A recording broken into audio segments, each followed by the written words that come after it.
Assalamualaikum warahmatullahi wabarakatuh, Baraya Priangan. Kembali lagi di Perspektif. Pemilu 2024 diperkirakan membutuhkan anggaran sekitar 76,6 triliun. Angka yang sangat fantastis. Sebanding dengan 30 tahun APBD Kota Tasikmalaya untuk membangun. Apakah pemilu ini menjamin menghasilkan pemimpin yang ideal dengan harga yang sangat fantastis? Kita akan membahasnya bersama Kang Agus Wahyudin. Assalamualaikum. Wakil Ketua DPRD Kota Tasikmalaya, Kang Dr. Erlan Suwarlan, akademisi dari FISIP Unigal, Universitas Galuh, dan ada Kang Dr. Basuki Rahmat, akademisi dari STIA Tasikmalaya. Gimana? Dari Kang Erlan dulu? Kang Elan. Iya. Masih ya, pemilu teh mahal pisan kan. Menjamin nggak menghasilkan pemimpin yang ideal? Iya, terima kasih Kang. Saya sering mengatakan bahwa membicarakan pemilu 3 kata tuh unik, menarik, konteks Indonesia gitu ya. Dan betul bahwa tadi sebetulnya kalau disederhanakan apapun bentuk pemerintahannya, bentuk negaranya, sistem pemerintahannya, ujungnya seperti yang akan sampaikan bahwa pemimpin ideal. Pemimpin ideal itu seperti apa? Indikatornya pertama adalah pemimpin yang mencintai dan dicintai. Yang kedua melahirkan pemerintahan yang efektif. Gitu ya. Artinya memiliki governability, maksudnya adalah memiliki kemampuan untuk memerintah. Gitu.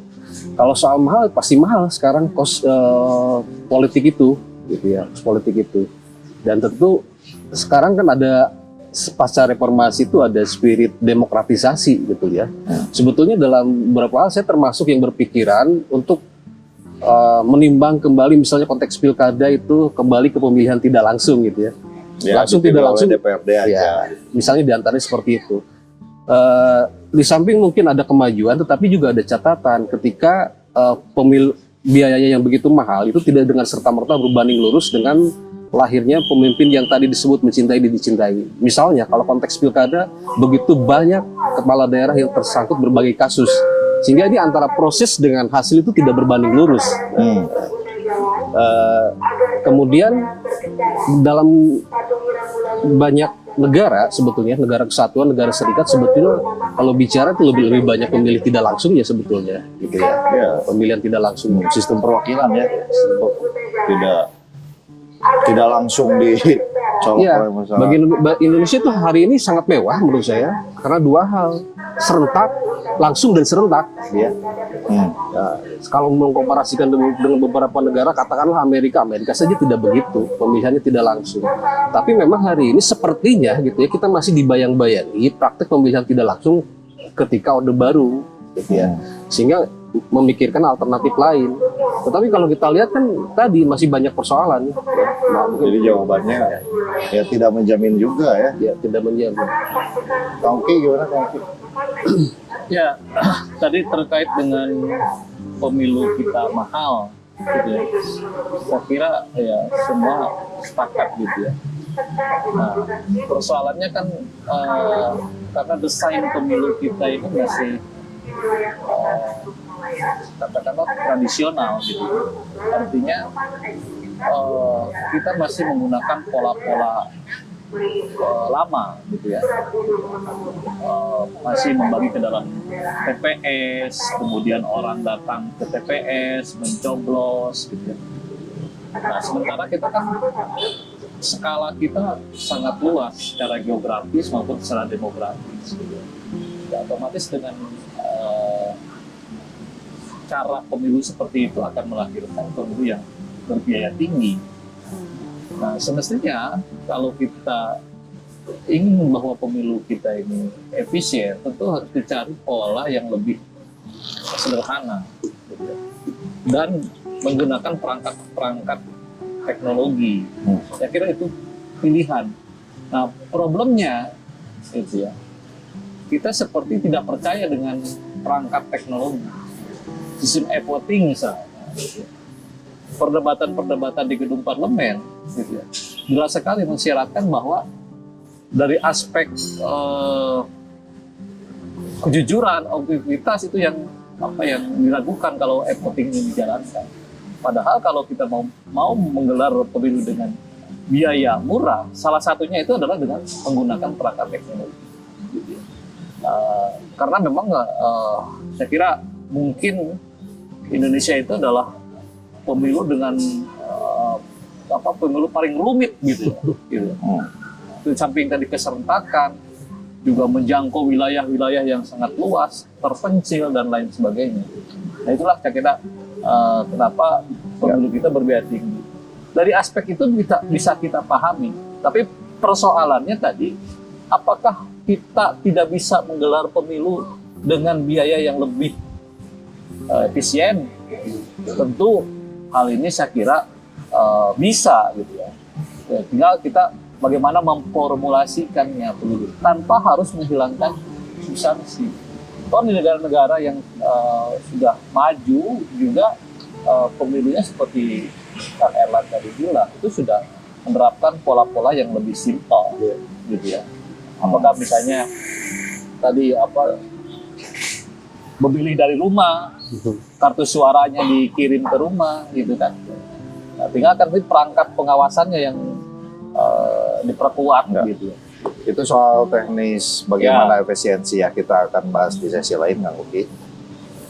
Lalu persoalannya kan bukan itu. Apakah dengan sistem hari ini, dengan biaya yang sangat mahal, menjamin nggak sistem yang sangat liberal sekarang ini, di mana semua orang warga negara yang sudah dewasa memiliki hak untuk memilih, dengan sistem hari ini yang sangat terbuka sekarang, jamin nggak?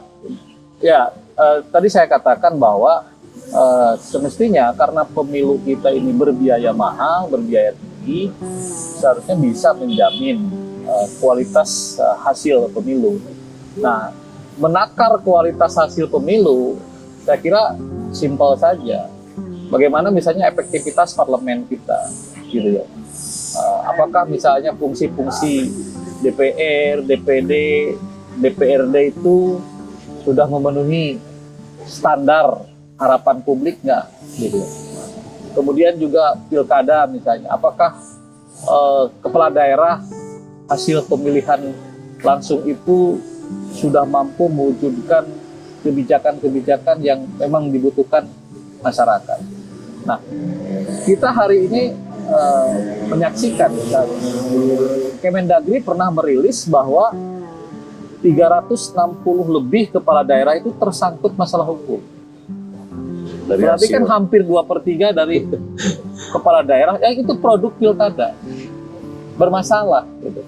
Nah itu betapa tidak ada jaminannya, gitu ya. Oke. Pemilu itu menghasilkan tidak ada jaminan yang berkualitas. Oke. Gitu. Kang Agus, gimana? Sepengalaman nih beberapa periode di DPRD, di parlemen, hasil pemilu dengan sistem sekarang, apakah dewannya itu berkualitas atau gimana? Ya tentu kita bisa relatif berkualitas dan tidak berkualitasnya ukurannya dari mana. Tetapi setidaknya begini, untuk menjangkau kualitas itu kan semua orang melabel. Ada yang mengatakan demi untuk berkualitas jihad konstitusi. Ada kan yang begitu ya? Ya itu kan untuk menunjukkan supaya ini berkualitas. Gitu. Nah, dari apakah kualitas itu juga harus berbanding lurus dengan anggaran misalnya? Bisa tidak juga. Kalau dihitung misalnya tadi 30 berapa triliun, kita belum menghitung daerah juga 76,6 triliun. Belum menghitung daerah. Jadi anggaran pemilu itu di mana-mana tersebar. Hampir di tiap dinas. Berarti itu daerah juga memberikan kontribusi uang untuk biaya pemilu. Ada kan KPU-nya ngajuin ke daerah. Nah KPU-nya, Wanwaslu-nya, keamanannya, bahkan semua penyelenggara ornamen-ornamennya itu ada hampir di tiap dinas. Nanti bisa dilihat nanti anggaran 2024 komposisinya kayak apa di tiap daerah itu. Pasti itu dalam rangka menunjang pemilu. Kalau kita akumulasi jumlah itu dengan seluruh kabupaten kota dan provinsi tentu mungkin tidak akan lebih dari situ. Nah sehingga susah juga kalau kita harus hitung kualitas dan kualitas hasil gitu ya. Mungkin kalau kualitas penyelenggaraan dengan angka besar diharapkan berkualitas. Nah, kalau penyelenggaraan kan berkualitas lah ya, karena nggak ada akses, nggak ada apa. Tetapi dulu harus ingat bahwa ketika latar belakang pemilu serentak itu salah satunya adalah biaya mahal. mengurangi Biaya. biaya. Faktanya nggak? Faktanya ya hitung saja. Kita bandingkan dengan pemilu yang tidak serentak. Jadi gini, kalau masyarakat tuh berpikirnya begini. Ya dewana oke gitu-gitu keneh gitunya. Lalu kita menghadapi krisis ekonomi yang begitu serius hari ini. Dunia diancam oleh resesi, inflasi semakin meninggi. Lalu negara keluarin uang dengan angka yang besar, alangkah lebih baiknya dialokasikan untuk yang lain gitu. Ya nggak usah mahal-mahal biaya itu. Nah, dengan sistem liberal sekarang ini, gitu di mana semua orang memiliki kesempatan loh untuk berkuasa. Kalau kata kamu gitu orang jahat pun bisa. Ya. Maksudnya ini penyakitnya ada di mana? Gitu. Tentu sebagai prolog ya saya bicara biaya, tapi kan bukan itu penyakitnya. Penyakitnya ada di mana ya? Untuk menghasilkan pemimpin yang baik atau parlemen yang baik. Maaf ya. Ya, dari sekian banyak permasalahan yang saya sebut complicated dan kemungkinan di 2024 ini juga sangat complicated. Misalnya saja di luar persoalan biaya yang sangat mahal, soal pandemi ini secara resmi kan belum ada. Ya. Maka ketika misal kondisi pandemi di situ ada dua standar, tuh ada standar elektoral, ada standar kesehatan misalnya, gitu ya. Nah kemudian apakah dari semua persoalan itu? Saya sering menyampaikan bahwa problem kita hari ini sebetulnya ini runtuhnya integritas. Ya, runtuhnya integritas ini terjadi dari tingkat elit sampai tingkat grassroots. Ya, ada satu data yang bagi saya sangat memprihatinkan ketika salah satu survei KPK menyatakan 71,72% money politik bagi masyarakat itu lumrah. Nah, ini bagi saya 71,72% itu sangat besar sekali, gitu ya, sangat besar sekali. Itulah yang senyatanya terjadi. Karena ada satu kritik bahwa praktek demokrasi di kita hari ini itu disematkan pada budaya yang tidak kompatibel, bahwa kita harus secara gentle mengakui bahwa budaya politik di kita itu belum established, gitu ya. Dan PR kita semua adalah bagaimana mengindonesiakan Indonesia. Apapun prakteknya, sistem pemilu atau yang lain-lain, paling tidak kita bisa melihat rujukan akademisnya kemana sih, gitu ya. Kalau tadi di awal saya sempat menyatakan sependek yang saya pahami ya, bahwa misalnya dalam bentuk negara kesatuan atau serikat pada umumnya lebih banyak tidak langsung, gitu ya. Amerika saja tidak langsung, tetapi itu tidak mengurangi makna demokrasinya. Bahwa betul kita Indonesia salah satu agenda reformasi, salah satu agendanya adalah demokratisasi, yang itu diwujudkan dalam banyak hal, baik di tingkat pusat termasuk di tingkat daerah, ya, di tingkat daerah. Gitu.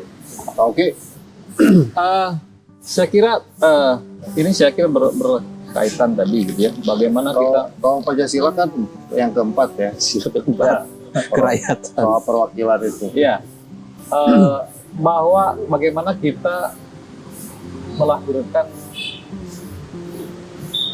produk pemilu itu yang tadi sesuai dengan yang Sesuai diharapkan. dengan harapan demokrasi Pancasila. gitu ya. Gitu. Nah, jadi saya melihatnya begini gitu ya. Tadi biaya mahal sudah teridentifikasi lah penyebabnya apa gitu. Nah sekarang katakanlah tadi pemilu kita tidak menghasilkan yang keterpilihan yang sesuai dengan harapan publik gitu ya. Nah ini penyebabnya di mana kan gitu. Nah saya melihat ini di sistem kita, artinya begini. Undang-undang pemilu kita, atau saya katakan undang-undang kepolitikan lah. Makanya pernah ada wacana ada satu undang-undang istilahnya seperti KUHP gitu ya, undang-undang pemilu gitu ya. Di dalamnya itu adalah undang-undang politik, di dalamnya tentang partai, tentang pemilu gitu ya, tentang pemerintahan daerah dan lain sebagainya. Gabung di situ, sehingga terintegrasi gitu Dalam satu dokumen. Gitu. Nah, dalam satu dokumen gitu. Saya kira itu gagasan yang bagus, gitu. Karena satu sama lain saling terkait, gitu ya. undang-undang tentang otonomi daerah, terkait juga tentang dengan pilkada gitu ya, dengan pemilu parlemen daerah gitu. Nah, satu hal misalnya yang sekarang saya lihat begitu ya, kelemahannya itu karena tadi kalau dikatakan itu pemilu kita itu terlalu liberal. Liberalnya itu di mana? Misalnya saja di dalam rekrutmen calon. Siapa sih yang nggak bisa jadi calon sekarang? Mau jadi calon bupati, mau jadi calon legislatif, nggak harus berpartai juga. Gitu kan. Semua partai membuka pendaftaran, dibikin terbuka seperti pendaftaran karyawan gitu. Lowongan kerja. Itulah yang kemudian saya kira ini menjadi awal dari setiap orang bisa masuk. Nah, saya khawatir tadi istilah saya itu ada penumpang gelap masuk di situ dengan motif-motif yang tidak sesuai dengan. Ya bukan khawatir, emang faktanya kayak gitu.